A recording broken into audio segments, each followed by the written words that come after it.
बंधुगण नमस्कार। मु डॉक्टर सुमित्रा मिश्र स्मृति सांत्वनार डिजिटल आसर पाई आज आपण मानक सुनैबी मोर स्वरचित गोटे अणुगल्प जार शीर्षक कुललक्ष्मी। आसंतु सुनिबा। भोर 4:30 बेले पूजा घर घंटी शंख और हुलहुली शब्द शुणी धड़पड़ बिछणार उठी पड़ा नंदिनी।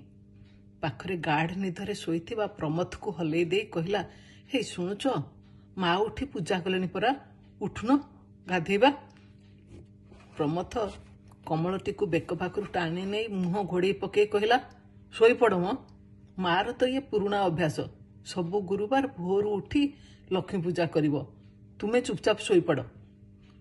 नंदिनी को प्रमोदर कथा भल लगिला नहीं। सासु पूजा घरे लक्ष्मी पूजा करथिबे आ जहाकू से कुललक्ष्मी गृहलक्ष्मी कही एते आदर रे घर को स्वागत करे आनिथिले से सोई रहिथिबो। मने पकेला गतकाली राति रे सासु बुढ़ी केते कष्ट रे घर द्वार सबु लिपा पोछा करी झोटी देई लक्ष्मी पूजार आयोजन करथिले। ताकू कहिथिले, मु तो सकाळु उठिबी, तू मो संगे उठिले पूजार पद्धति शिखिबु। पुणी मने पकेला शाशुघर प्रवेश करवा दिन कथा। अलता मिशा पानी थिबा बड़ थाली रे पाद बुड़े गोलाप पाखुड़ा उपरे चाली चाली आसीथिला से शाशुघर को। ता पछे पछे गंठी आलती कांदरे पकेई प्रमोद। शाशु कहिथिले, बहु मोर आगे घरे पशु तापरे पुओ पशिबो। समस्त आचंबित होई चाहिथिले शाशु प्रमिला को मुह को। शाशुंकर नीति नियम भारी कड़ा, काम जेमिति कथा भी सेमिति। केही तांको कथा उपरे जवाब देबाकू साहस करती नहीं।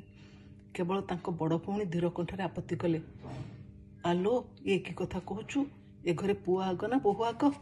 सासु आखिरे लुह छल छल करी कहिथिले, नानी तू भी कौन बुझी पारनु, एपर्यंत ए घरे पुओ थिला आग, मात्र जेबेठू मो कानी रे चाउल दे से बहु आनिबाकू गला मु बुझीगले एबेठू बहु आग।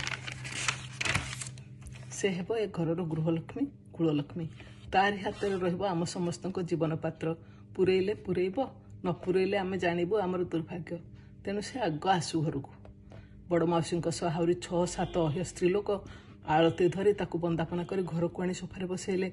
मुह चुआ देबा बेले सासु ता गलारे मोटा सुना हारटे लंबे दे कहिथिले, बुझिलु नंदिनी, ए हार आम कुलर मर्यादा। मो सासुंको सासु पुनार लक्ष्मी मंदिर रे दीर्घ 20-25 वर्ष सेवा करी मंदिर महंतक ठारू ए हारटी उपहार पाइथिले।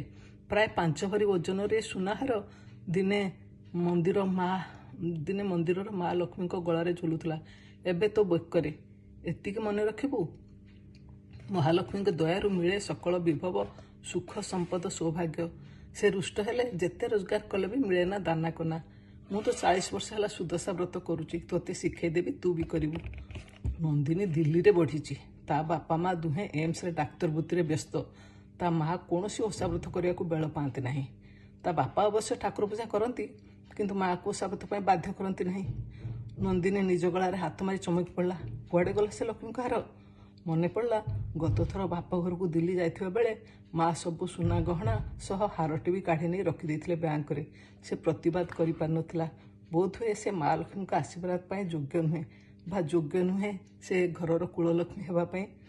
प्रमोद से ता हाथ को भिड़ी धरी बिछना को टाणी नहीं सारथिला।